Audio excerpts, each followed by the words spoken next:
A 13-year-old boy named Mason stayed after school every Friday to clean the art classroom. He wasn't in trouble. He volunteered because his art teacher, Mrs. Carter, had arthritis, and some days even picking up paintbrushes made her hands ache. Every Friday, Mason quietly washed the brushes, wiped the tables, and stacked the chairs before heading home. Mrs. Carter always smiled and said, "One day, someone will notice the kind of person you're becoming." Mason only laughed. Nobody notices the kid who cleans. One Friday, he found an envelope sitting on her desk with several $100s inside. The classroom was empty. He could have walked away with it, and no one would have known. Instead, he locked the room and waited nearly an hour until Mrs. Carter returned, looking panicked. The moment she saw the envelope still sitting on the desk, tears filled her eyes. "You have no idea what this means," she whispered. Mason smiled. "It wasn't mine." She thanked him, and life went on. A month later, Mrs. Carter retired because her illness had become too painful. Mason never saw her again. 3 years later, Mason's father lost his job.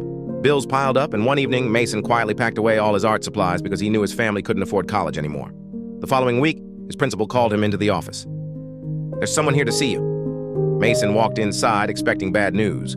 Instead, he found a lawyer holding a small wooden paint box. "Mrs. Carter passed away last month," the lawyer said gently. Mason lowered his head.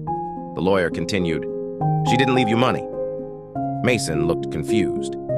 The lawyer opened the paint box. Inside were dozens of paintings Mrs. Carter had secretly kept from every student she had ever taught. On the back of only one painting was a handwritten note. "This is the only student who never painted to impress me. He painted because he loved creating. If he still dreams of becoming an artist, sell every painting in this box. I want them to pay for his future." Mason stood frozen as the lawyer explained that collectors had already agreed to buy the entire collection because they had belonged to Mrs. Carter, one of the state's most respected artists. The proceeds would cover every year of Mason's education. Years earlier, Mason thought he had only returned an envelope. He never realized someone had been quietly protecting his dream ever since. Leave an owl if you believe the people who truly believe in us can change our future.